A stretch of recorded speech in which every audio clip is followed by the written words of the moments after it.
সামনেই তো ভোট আর কয়েকটা দিন বাকি আছে, কেমন হয় দিচ্ছ প্রচারণা? ভালো, আমরা ডোর টু ডোর করছি।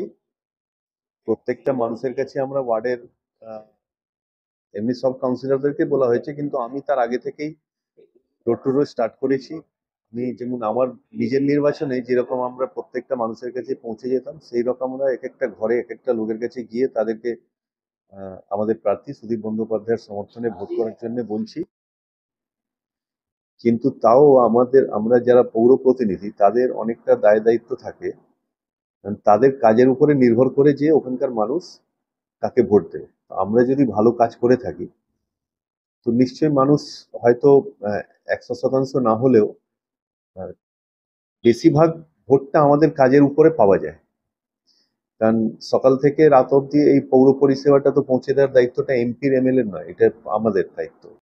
তো আমাদের একটা অনেক গুরুত্বপূর্ণ রোল থাকে আমাদের যে কোনো বিধানসভা বা লোকসভা নির্বাচন। কারণ অনেক সময় দেখা যায় যে আমি 5,000 ভোটে জিতলাম, কিন্তু বিধানসভায় দেখলাম আমাদের প্রার্থী 1,000 ভোটে জিতছে, লোকসভায় দেখলাম আমাদের প্রার্থী হেরে গেল।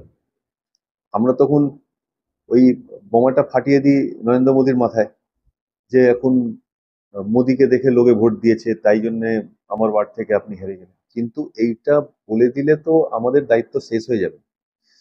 আমাদেরকে দায়িত্ব প্রত্যেকটা মানে আমি দায়িত্ব নিয়েছি, আমি জানি না আরো কাউন্সিলর কি করবে, আমি সেই দায়িত্বটা নিয়েছি যে আমি প্রত্যেকটা মানুষের কাছে যাব।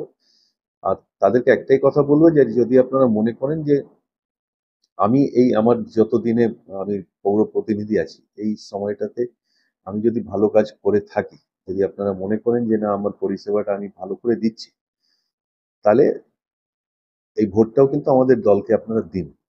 কারণ আমাদের দলের প্রার্থী জিতলে ওই পরিষেবাটা করার জন্য তো আমাদেরকে শুধু যে ক্যালকাটা কর্পোরেশনের যে ফান্ড থেকে তো সে কাজটা হয় না, এমপি এমএলএ দের তো অনেক ফান্ড লাগে। তো নিশ্চয় যদি আমি বেশি মার্জিন আমি জিতাতে পারি তাহলে আমার এমপি এমএলএ কে বলতে পারবো যে আমার ওয়ার্ডের মানুষ আপনাকে বেশি ভোট দিয়েছেন, আপনি আপনার তহবিল থেকে উন্নয়নের কাজের জন্য বেশি টাকা দিন আমার ওয়ার্ডে, যাতে মানুষের আরো বেশি কাজ আমি করতে পারি।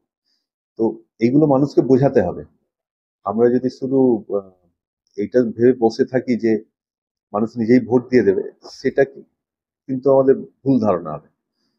তো পৌর প্রতিনিধির একটা বিরাট বড় রোল আছে, সেই রোলটাকে আমরা আহ, আগামী দিন কিন্তু প্রত্যেকটা পৌর প্রতিনিধিকে কলকাতা শহরের বিশেষ করে তাদেরকে প্রমাণ করতে হবে যে ওর মানুষের সাথে জনসংযোগটা কত ভালো আছে কি খারাপ আছে। ভোট প্রচারের আগে প্রত্যেকবার যখনই ভোট আসে একটা মিউজিক্যাল চেয়ার শুরু হয়, এই পার্টি থেকে ও পার্টিতে দল চেঞ্জ হয়, একদিকে উত্তর সিং আর একদিকে তাপস রায়। যদি চেঞ্জ করে আজকে বিজেপিতে গেছে এবং তৃণমূলের কন্টিনিউ বরদাস্ত করে চলেছে, কি মনে হয় এতে ভোট ব্যাংক? আমি মনে করি, দেখুন যারা এই মিউজিক্যাল চেয়ার চেঞ্জ করে না, এটা সারা ভারতবর্ষেই হয়, শুধু এই আমাদের কলকাতা উত্তর বা ব্যারাকপুরে হচ্ছে সেরকম না। তো এটা সারা ভারতবর্ষেই হয়।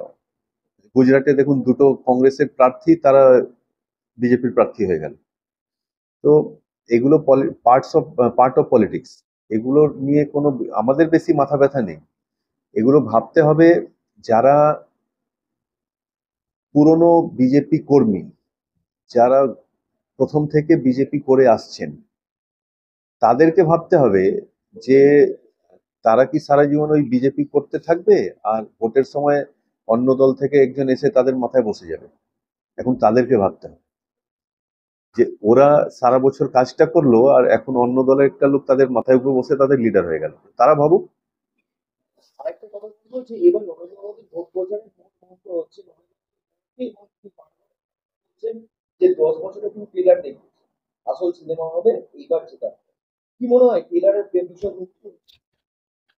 কোন একটা বাংলা নিউজ চ্যানেলে ওই একটা অ্যাড দেখছিলাম বিজেপির, মোদির গ্যারেন্টি।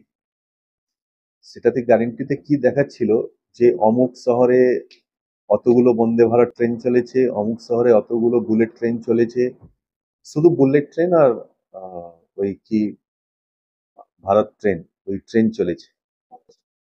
ওই আমি সেই জিজ্ঞেস করতে চাই তাদেরকে যে এই যে বন্দে ভারত বা বুলেট ট্রেন, এটাতে কতগুলো গরিব লোক সফর করতে পারবে, তার যে টিকিটের দাম, সেই দামটা দিয়ে একটা নিম্ন মধ্য লোক যার স্যালারি হয় 10,000, 15,000, 20,000 টাকা, যার মাইনে, একটা চাকরি করছে, ও কি জীবনে কোনোদিন ওই ট্রেনে উঠতে পারবে? বন্দে ভারত কি ওই বুলেট ট্রেনে?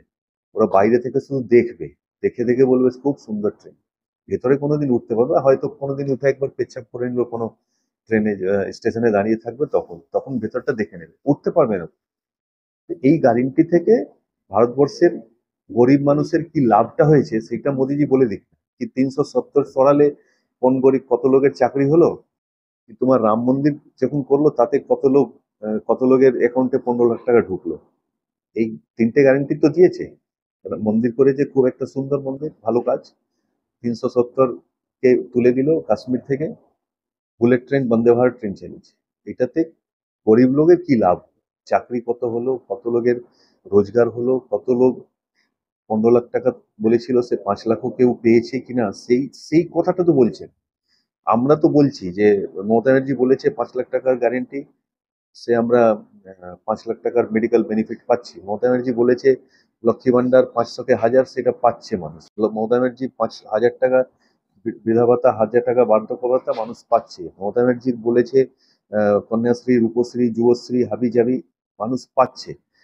তো আমাদের তৃণমূলের তো যে গ্যারেন্টি, মমতা ব্যানার্জির গ্যারেন্টি, সেই গ্যারেন্টি গ্যারেন্টিড লোকে পাবে। কিন্তু তোমার যে গ্যারেন্টি 370, রাম মন্দির আর বুলেট ট্রেন আর বন্দে ভারত, এই গ্যারেন্টিতে মানুষের ভালোটা কি হয়েছে সেটা আমি জানতে চাইছি। লাস্ট একটা প্রশ্ন করবো, যেহেতু সামনে ভোট আর কি বলবে সাধারণ মানুষ?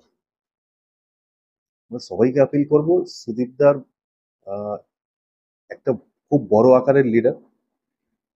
আর একটা জিনিস যেটা ওনার আকারটা নিজে বাড়িয়েছেন কিভাবে, ভারতবর্ষের পার্লামেন্টে প্রমাণ করে, উনি একমাত্র সাংসদ যিনি তার সাংসদ তহবিলের 100% টাকা প্রত্যেকটা বছর তিনি ইউটিলাইজ করেন নিজের এলাকার উন্নয়নে।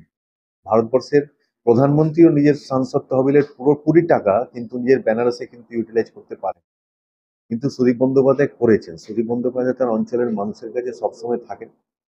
তাপস রায় বলছিলেন যে উনি তো নিজের কেন্দ্র ছেড়ে বাইরে যান না কোথাও। এটা আমাদের জন্য তো ভালো যে উনি সবসময় নিজের কেন্দ্রে থাকেন, নিজের কেন্দ্রের মানুষের কাছে থাকেন, নিজের কেন্দ্রের প্রত্যেকটা লোকের কাছে অ্যাপ্রোচেবল, সবার কাছে যখনই আমরা যাই তখন তাকে পাই। সুদীপদার কাছে সবসময় আমরা সাহায্য পাই, মানুষ সাহায্য পায়। সে তো আমি একবার গণশক্তির কাগজের এডিটর একজন, তার স্ত্রীর একটা আহ, যখন উনি স্বাস্থ্যমন্ত্রী ছিলেন একটা বিরাট বড় কাজ করে দিয়েছিলেন। তখন ওইটা উনি সুদীপ বন্দ্যোপাধ্যায় তো আমাকে বলেননি যে তো সিপিএম এর যে মুখপাত্র, তার এডিটর, তার জন্য তুই আমাকে বলছিস। উনি তো তখন মানুষের কাজ করতে গিয়ে দল দেখেন না, যে সে কোন দল করছে উনি দেখেন না। সেরকম লোককে তো আমরা আনবো যার স্টেবিলিটি আছে। আনস্টেবল লোক, যে আজকে তৃণমূল কালকে বিজেপি, তার জেতার পরেও কি স্টেবিলিটি থাকবে তার তো কোনো গ্যারেন্টি নেই। মোদির গ্যারেন্টি যেমন নেই, সেই রকমের যারা দল বদলু তাদেরও কোনো গ্যারেন্টি থাকে না। তো আমরা ওই রকম লোককে চাইবো যার গ্যারেন্টি থাকবে, আর সেই গ্যারেন্টিটা কিন্তু সুদীপ বন্দ্যোপাধ্যায় দিতে পারবে আমাদের কেন্দ্রে। আর আমরা মনে করি সুদীপ বন্দ্যোপাধ্যায় এর আগের যত ভোটে জিতেছিলেন তার চেয়েও অনেক মার্জিনে, বেশি মার্জিনে এবার আবার জিতে প্রমাণ করবেন যে আমি কাজের জন্য জিতেছি। আমি 4,117 ভোটে জিতেছিলাম, আমি চেষ্টা করবো যাতে 4,118 ভোট হোক।